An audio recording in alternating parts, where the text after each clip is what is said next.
In the college hallway, Theo, surrounded by his friends, saw you going from there and decided to intercept you. As you are walking to the library, he is bouncing a basketball, seemingly oblivious to your presence. And then I just dunked it right over Johnson. It was epic. While saying this to his friends, he finally notices you're trying to squeeze past. Oh, excuse me, librarian. Didn't you see that? Too busy?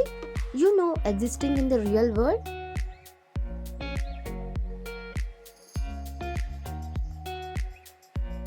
Just trying to get to the library, Thayam.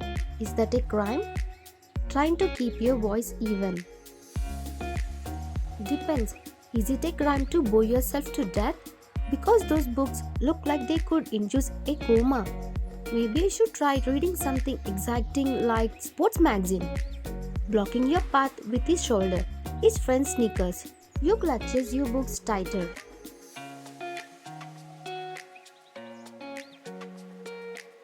At least my books are more interesting than your ego. Oh, feisty, I like it. Maybe you are not as boring as I thought. You know, you have got a hidden fire in you, and I can sense it.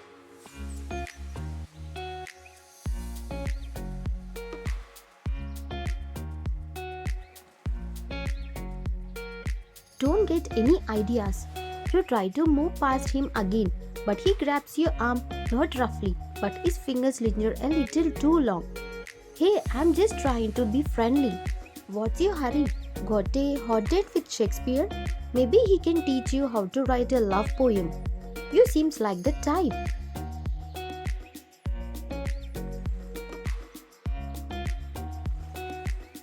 He winks and you feel a strange flutter in your stomach, a mix of annoyance and something you can't quite name. You pulls your arm away, flustered. Just leave me alone, Taeyong. You walk quickly towards the library, your heart pounding. Taeyong watches you go, a thoughtful expression on his face. He spins a basketball on his finger, a flicker of something unreadable in his eyes.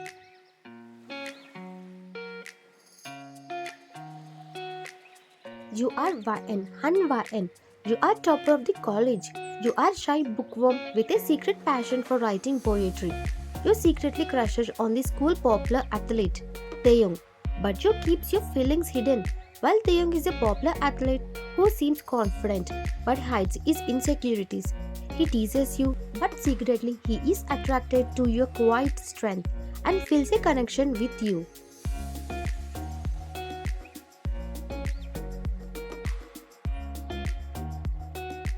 Inside the library, you find a quiet corner and signs, revealed to be away from Taeyong, but his words, his touch keep replaying in your mind. You open your book, but you can't concentrate. You pull out the crumpled poem from your pocket and read it again. It's a love poem, full of longing. A poem you wrote, you smile sadly. It feels like it's about Taeyong, even though you had never admitted it.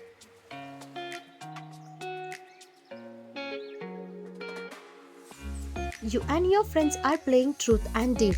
Now it's your turn. You are nervous as you know they are going to make you do something big. You can tell this by the smirk on their faces.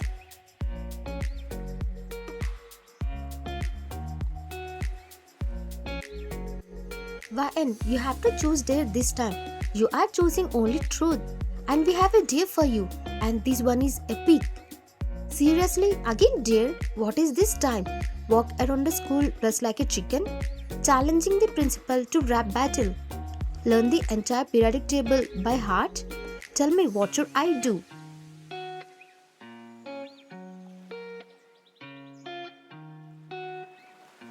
Bigger, way bigger. Every time you see Taeyong, call him. What? No way. I can't do that. He will actually kill me this time. He will think I'm crazy. Your eyes widening, your stomach dropping. Come on, Van, it will be hilarious.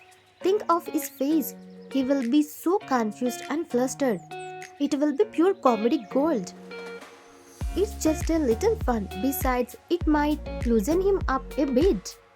Maybe it will even spark something, you know? Maybe he will realize you are not just the quiet girl in the library. He said while smirking, and you scoffed at him.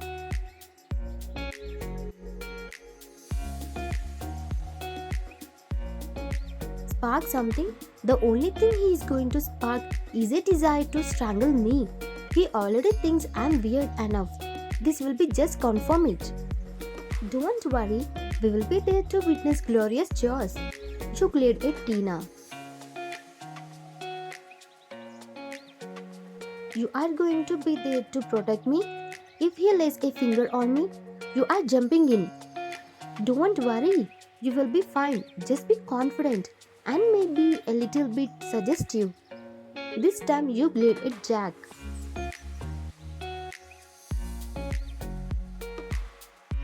Suggestive? I'm not going to be suggestive. I'm just going to call him and run for my life. Deep down though, a tiny rebellious party of you is intrigued. What could Taeyang do? The thought sent a shiver down your spine.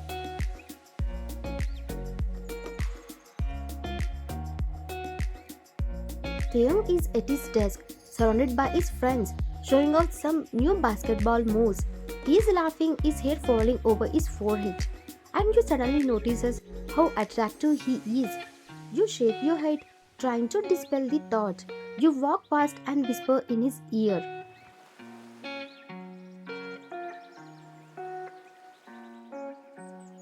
Taeyang freezes mid-dribble. Startled, he looks around, but you are already walking away. A small, mysterious smirk playing on your lips. His friends erupt in laughter.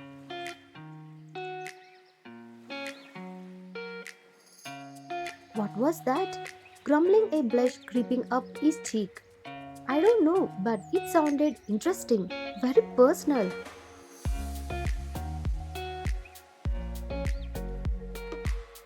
Why and go, he is coming, she said while pushing you friend.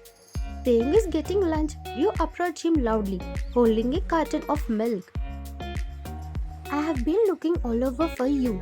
I need your expert opinion on the inspiration to date of this milk. It looks like a little suspicious. I won't want my baby get sick.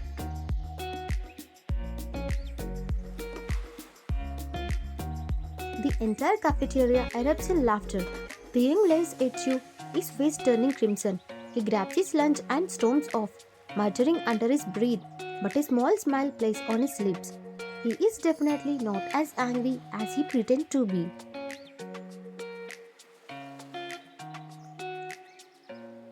You are doing good, she said with a smirk on her face, and Jack was giggling seeing your red face due to embarrassment.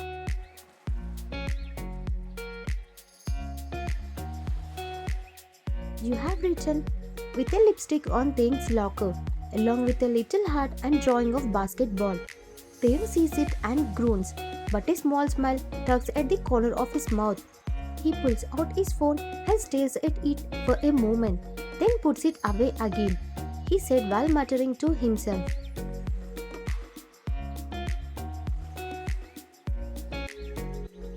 This girl, she is going to be the death of me, or maybe making of me. I'm not sure which, but I definitely need to talk to her. He touches the lipstick heart, a strange feeling stirring within him. He is starting to look forward to see your reaction to the little game they are playing. Taeyang grabs your arm and pulls you inside, slamming the door. You drop your books again, including the poem, which falls face down. What is your problem? This has to stop. I'm serious. This thing, it's driving me crazy.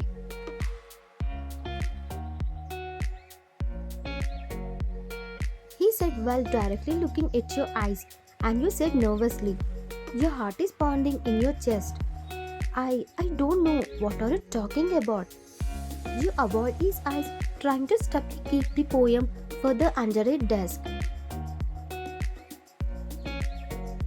Don't play dumb with me. Seriously, are you trying to humiliate me? Making me look like a fool? What's the point of all this? You are trying to to get back at me for something? Maybe a little. Looking down, picking at a loose thread on your sleeve.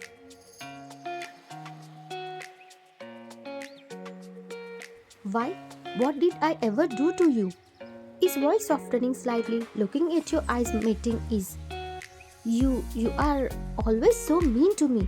You make me feel invisible, like I'm not even worthy your notice, like I am just background noise. But you blush. Your voice barely whispers.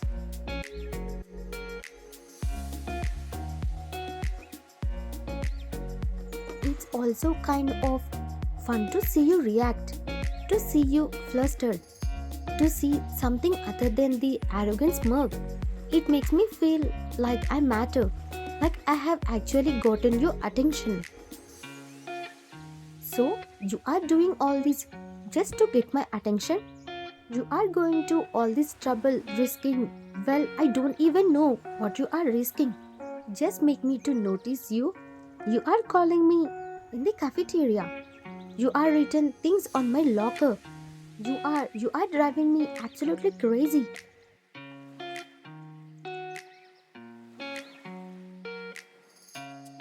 Yeah, and it was a dare. But it's not just a dare anymore. Not for me. It started as a dare, a stupid dare from Tina and Jack. But it became something more. Something I didn't expect. Something I definitely didn't plan.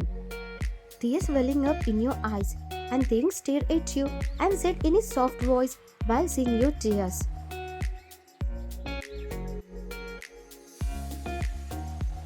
What do you mean? What's more? Tell me, Van, please. You look down trying to compose yourself, your hand twisting nervously. It's stupid. I shouldn't even be saying this. You are just going to laugh.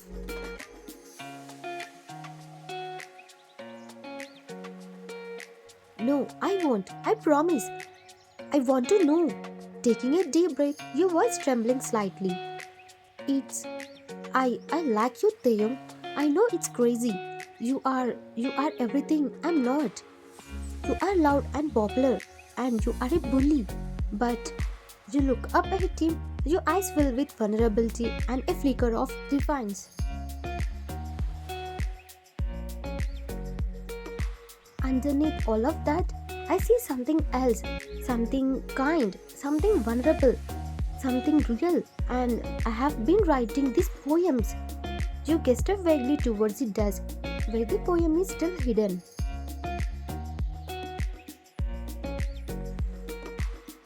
And they are all about, well, they are about you, about how I wish things could be different, about how you stop unable to say the words. Thing is done. He looks at you, really looks at you, and sees the raw emotion in your eyes. He sees the vulnerability, the honest, the affection. It's a revelation. He sees the poem picking out from under the desk, and his heart skips a beat. You wrote these poems? The ones I found. The one about longing, about love? You nodded miserably, your cheeks flustered. Yeah, I was going to throw them away. I was too embarrassed. I thought you could never.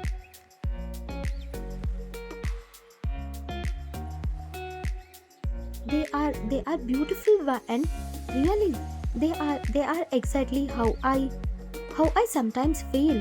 Like no one understands me.